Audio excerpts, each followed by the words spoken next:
शंभो काशी अमरनाथ गंगे हरे हरे वैद्यनाथ शंभो काशी अमरनाथ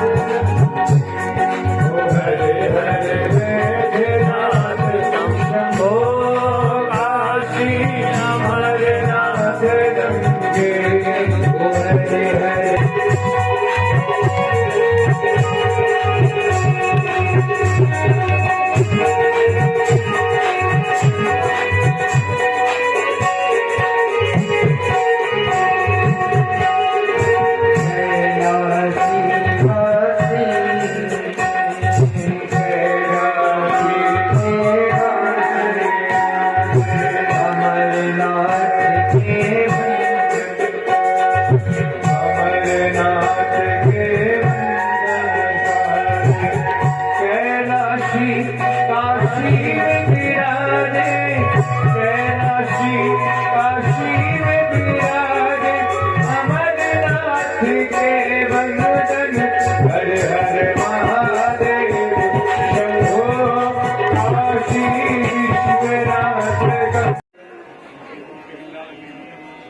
श्रोता को कैसा होना चाहिए? श्रोता को ऐसा होना चाहिए, उसको भगवान से मतलब, कथा से मतलब, उस पर ध्यान दें।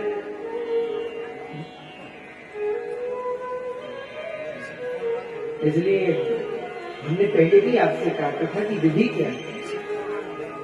देखो, अगर आप कथा सुन रहे हो और सुनते समय आप बात कर रहे हो और आपके बगल में कोई ऐसा बैठा है जो ध्यान से कथा सुन रहा है और जो केवल कथा सुनने के लिए आया था और उसकी कथा सुनने में विघ्न पड़ रहा है, तो उसका पाप किसको लगेगा? बोलो। आप कथा कर रहे हो और हम बीच में कथा रोक रहे हैं और रोकने के बाद आपको समझा रहे हैं, तो इसका पाप किसको? ऐसा कहते हैं, देवी भागवत का श्लोक है। देवी भागवत में कहते हैं, निद्रा भंगो कथा छेदो प्रीति भेदन। बोले 3 लोगों को ब्रह्म हत्या का पाप लगता है। किस किस को? तो निद्रा भंगो, कोई व्यक्ति गहरी नींद में सोया है, उसको जो परेशान है उसकी नींद को तोड़ दे। अब ऐसा नहीं कि कोई 10 बजे तक सोया है उसको ना उठाए, पर लेकिन कोई थका हारा है, वो गहरी नींद में सोया है, उसको उठाने से। निद्रा भंगो कथा छेदो, जो कथा में विघ्न उपस्थित करता है उसको। और दंपत्या प्रीति भेदनम, जो परिवार में कलह करता है, इन 3 लोगों को ब्रह्म हत्या का पाप लगता है। तो ये हम नहीं कह रहे, देवी भागवत कह रही। देवी भागवत में कथा आती है ना कि भगवान विष्णु एक बार रथ में सो गए।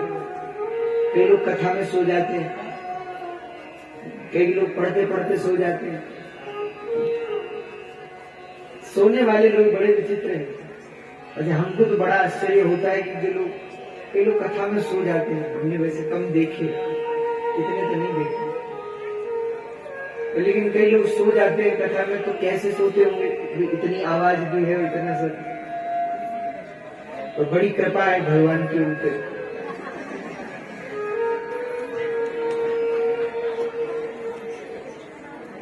देवी भागवत में कथा, एक बार भगवान भी सो गए। कहाँ सोए? बोले युद्ध भूमि में सो गए। युद्ध कर रहे थे भगवान, और युद्ध करते करते जब कई वर्ष बीत गए तो भगवान थक गए तो सो गए। सोए कैसे? और रथ में इतनी जगह तो होती नहीं है कि पैर फैला के सो सके, तो कुछ लोग बैठे बैठे सोते हैं, कुछ खड़े खड़े सोते हैं। तो भगवान खड़े खड़े सो गए। खड़े खड़े कैसे सोए? हाथ में धनुष है और धनुष पे ऐसे खड़े खड़े सिर टेक लिया और खड़े खड़े सो गए। अब जब देवताओं की पराजय होने लगी, देवता हारने लगे, तो अब परेशान हो गए। ब्रह्मा जी कहते महाराज इनको जगाओ, भगवान को जगाइए। तो ब्रह्मा जी ने बहुत प्रयास किया लेकिन भगवान की निद्रा नहीं टूटी। तब देवी भागवत में कथा आती है कि श्री ब्रह्मा जी ने एक दीमक को प्रकट किया। दीमक होता है जो लकड़ी पर लग जाता है, दीमक को प्रकट किया और उस दीमक से कहा, बोले ये जो भगवान विष्णु का सारंग धनुष है, इस धनुष की जो प्रत्यंचा है, धागा है, ऐसी है, उस प्रत्यंचा को तुम काट दो।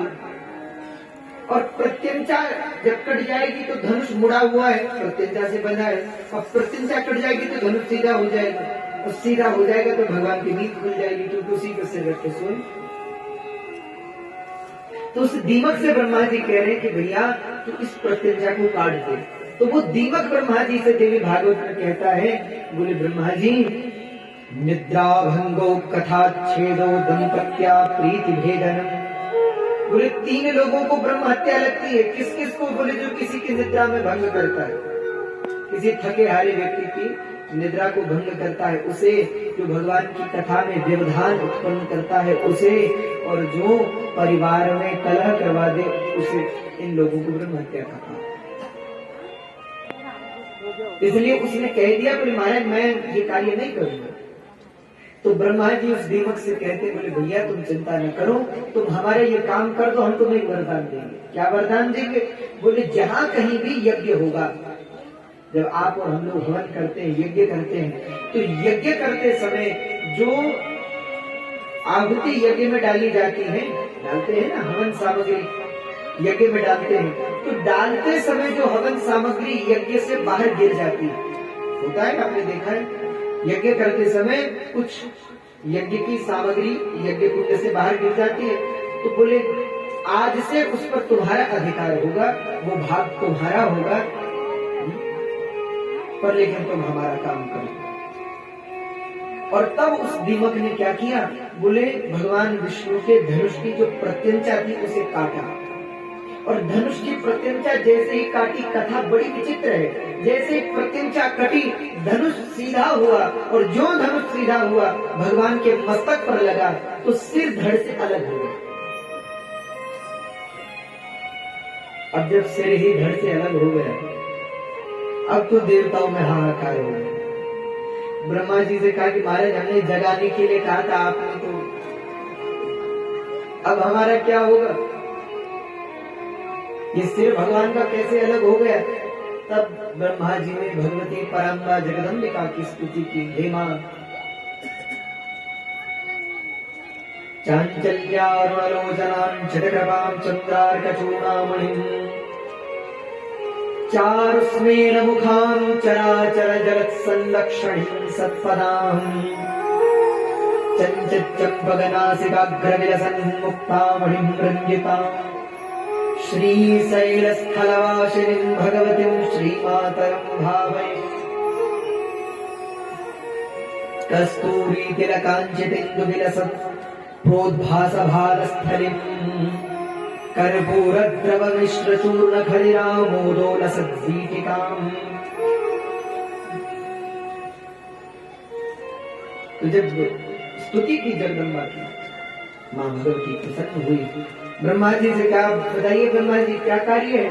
तो ब्रह्मा जी ने कहा, हे जगदम्बिका, हे भगवती, ये कैसा क्या हो गया? अगर भगवान विष्णु का ही सिर अलग हो गया तो अब ये युद्ध कैसे होगा, विजय कैसे होगी? तो मां जगदम्बिका ने ब्रह्मा जी को एक और कथा सुनाई। बोले भगवान का मस्तक क्यों अलग हुआ? इसके पीछे कारण क्या कारण है? बोले भैया बेवजह नहीं हंसना चाहिए, बिना कारण के हंसना नहीं चाहिए, और कहाँ हंसना चाहिए इसका भी पता होना चाहिए। देखो संसार में अगर सबसे बलवान कोई है तो कौन है? समय। कौन है बोलो? समय इतना बलवान है, इतना बलवान है कि वो सब कुछ बदल सकता है, धर्म अधर्म सब कुछ। अब आप लोग कहेंगे कैसे? अच्छा हम आप लोगों से पूछें, सत्य बोलना धर्म है कि अधर्म है? बोलो। सच बोलना पाप है कि पुण्य है? पुण्य है। अच्छा, कोई व्यक्ति मर रहा है, मान लीजिए कोई डाकू किसी व्यक्ति को मारने के लिए दौड़ रहा है, वो भाग रहा है, और वो डाकू पूछे कि वो व्यक्ति किधर गया, इधर गया किधर गया, और आपको पता है कि अगर उसने उसको पकड़ लिया तो मार देगा। अब ऐसी स्थिति में सच बोलना पुण्य है कि पाप है? बोलो। अगर सच बोल दोगे तो क्या मिलेगा, पुण्य की पाप? पाप लगेगा। अच्छा, दूसरी बात, किसी की बड़ाई प्रशंसा करनी तो अच्छी बात, किसी की निंदा करनी, किसी को गालियां देना अच्छी बात है कि बुरी बात है? बोलो। और गालियां भी कोई भोजन करते समय दे तो अच्छा है कि बुरा है? अच्छा, आप लोग अच्छे खासे भोजन करने बैठे हो, अब यहाँ भंडारा है परसों, जिस दिन कथा विश्राम है, अब आप लोग अच्छे खासे भोजन करने बैठे हो, कोई आपको गालियां दे रहा है, तो क्या चुपचाप रह पाओगे? नहीं रह पाओगे। पर देखो समय कितना बलवान है, समय पर दी हुई गालियां भी अच्छी लगती है। अब आप लोग कहेंगे कैसे? तो बोले जब भगवान श्री राम का विवाह हुआ, तो जब विवाह हुआ तो बारात लेकर दशरथ जी आए, और जब बारात भोजन करने को बैठी तो सीता जी की सहेलियों ने पूरी बारात को गालियां दी, क्योंकि बिहार में सीता जी जो है बिहार से थी, जनकपुर नेपाल, अब तो कुछ नेपाल का बॉर्डर है, कुछ बिहार, सीतामढ़ी पड़ता है। कुछ समय पहले हम लोग बिहार में कथा में थे तो दर्शन किया, फिर नेपाल भी गए, वहां भी दर्शन किया। तो बिहार की भूमि है और वहां की परंपरा ऐसी है कि जब बारात आए और बारात भोजन करने बैठे तो जो विवाहित कन्या है, जिसका विवाह हो रहा है, उसकी जो सहेलियां हैं वो बारात को गालियां देती, तो भयंकर गालियां देती, और जो बारात है वो हंसते भी और भोजन भी करते। ऐसी ही परंपरा। वैसे ऐसा नहीं है, भगवान शिव का कल हम लोग विवाह उत्सव मनाएंगे, कल भगवान शंकर का यहाँ विवाह उत्सव होगा, श्री पार्वती जी के साथ कल भगवान का विवाह उत्सव हम करेंगे। तो भगवान शंकर का भी जब विवाह हुआ तो पार्वती जी के घर के परिवार के लोग शिव जी और उनको बारात को गालियां देते। मानस में तुलसी जी ने वर्णन किया, गाय मधुर स्वर देहि सुंदरी दिव्य वचन सुना। बोले जिन देवताओं के लोग जय जयकार करते थे, पार्वती जी के सहेलियां उन्हीं देवताओं को गालियां दे रही है, और देवता बड़े प्रेम से गालियां सुन रहे। तो समय पर दी गई गालियां भी अच्छी लगती हैं, और बिना समय की गई प्रशंसा भी बुरी लगती है। इसलिए समय बहुत बलवान है। तो ज्ञान होना चाहिए, कहां पर बोलना है, कहां नहीं बोलना है, कहां चुप रहना है, यही तो ज्ञान है।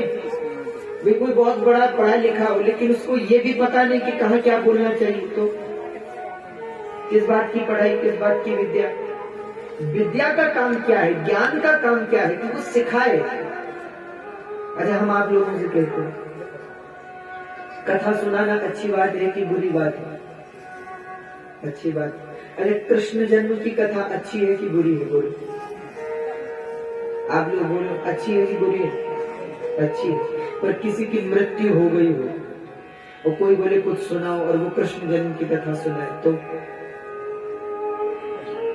किसी बालक का जन्मदिन हो और कोई कहे कथा सुनाओ और वहां कोई महाभारत की कथा सुनाए, तो ज्ञान होना चाहिए। तो भगवती ने ब्रह्मा जी से कहा, बोले ब्रह्मा जी एक कारण है भगवान का मस्तक क्यों कटा, इसके पीछे कारण? इसके पीछे दो कारण। पहला कारण है लक्ष्मी जी ने भगवान को श्राप दिया। अरे लक्ष्मी जी ने क्यों श्राप दिया? बोले ब्रह्मा जी एक बार भगवान विष्णु जो है वो सोए हुए थे शेष शैया पर, शांताकारं भुजगशयनम्, आनंद से सो रहे, और लक्ष्मी जी भगवान के चरण दबा रही। कहते हैं तभी एकाएक भगवान विष्णु की निद्रा खुली, आंख खुली, और जो आंख खुली तो भगवान विष्णु ने लक्ष्मी जी को देखा। ध्यान दीजिए, लक्ष्मी जी को देखा, और जब लक्ष्मी जी को देखा तो भगवान मुस्कुराए। और लक्ष्मी जी को देखकर मुस्कुराए तो लक्ष्मी जी ने पूछा कि क्या बात है प्रभु, आप मुस्कुरा क्यों रहे? तो भगवान ने कहा कि ऐसे ही मुस्कुरा रहे। लक्ष्मी जी ने फिर पूछा कि नहीं, कोई कारण तो होगा, कोई बात तो होगी, आप क्यों मुस्कुरा रहे? भगवान ने कहा नहीं नहीं लक्ष्मी जी बस ऐसे ही मुस्कुरा रहे। अच्छा, लक्ष्मी जी के मन में बात पड़ गई कि लगता है भगवान सोच रहे हैं कि लगता है हमें कोई कमी है, इसलिए भगवान हमें देखकर हंसे। क्या हम सुंदर नहीं है? तो क्यों हंसे होंगे भगवान? कहते हैं लक्ष्मी जी इतनी परेशान हो गई कि लक्ष्मी जी ये सोचने लगी कि लगता है हमें कोई कमी है, हम अब भगवान को अच्छी नहीं लगती इसलिए हमें देख के हंस रहे हैं। तो लक्ष्मी जी ने भगवान को श्राप दे दिया। क्या श्राप दिया? बोले जिस मुख से आप हम पे हंसे हो, एक दिन ऐसा होगा कि वो मुख ही अलग हो जाए। और उसी श्राप के कारण आज भगवान का मस्तक अलग हो गया। देवताओं ने कहा तो अब क्या होगा? तो भगवती ने कहा एक कारण और है भैया, जो असुरों में सबसे बलवान असुर है हयग्रीव, जो वेदों को चुरा कर के ले गया है, उसको ब्रह्मा जी का वरदान है कि उसको एक हयग्रीव ही मार सकता है। हयग्रीव ने वरदान मांगा था कि जो दिखने में मुझ जैसा होगा वही मुझे मार सकेगा। और हयग्रीव कैसा था? बोले सारा शरीर तो मनुष्य का था, गर्दन उसकी अश्व की थी, घोड़े की। तो बोले अब क्या करो? तो बोले अब भगवान के धड़ पर अश्व का सिर लगाओ, घोड़े का सिर लगाओ, और तब भगवान उस हयग्रीव का अंत करेंगे। और तब भगवान ने हयग्रीव का अंत किया। हयग्रीव तो कहने का आशय क्या है? कहने का आशय है निद्रा भंगो कथा छेदो दंपत्या प्रीति भेदय। जो लोग कथा में भंग करते हैं, भंग डालते हैं, उन्हें ब्रह्म हत्या का पाप है। पर ऐसा जबरदस्ती थोड़े, वे कथा सुननी है, बुरा मत मानिएगा। हम ये कहते कि जिसे कथा नहीं सुननी है, कोई जबरदस्ती नहीं है भैया। कथा में वही बैठे जिसको कथा के प्रति प्रेम है, जिसके अंदर श्रद्धा है। तो लेकिन हमारा ध्यान कैसा है? हमारा ध्यान ऐसा है कि कोई आ रहा है तो कौन आ रहा है, फिर उधर देखते, कोई बैठ रहा है। कथा में यहां तक विधान है, आप जानते हो, कथा दो लोगों को प्रणाम किया। तो लेकिन हम क्या है? हम भगवान के मंदिर के अंदर जाते हैं और अपनी चर्चाओं में लग जाते हैं, अपनी बातों में लग जाते हैं। जो लोग भगवान के सन्मुख बैठकर भौतिक चर्चा करते हैं, सांसारिक चर्चा करते हैं, उसे भी पाप लगता है। इसलिए जब कभी आप भगवान के मंदिर में जाओ तो जितनी देर भगवान के सामने खड़े रहो उतनी देर अनावश्यक चर्चा नहीं करनी चाहिए। उतनी देर भगवान की चर्चा करो, भगवान का नाम लो। मंदिर से बाहर आकर आप अपना काम देखो। आप कथा में हो, जितनी देर कथा में हो, पर लोगों का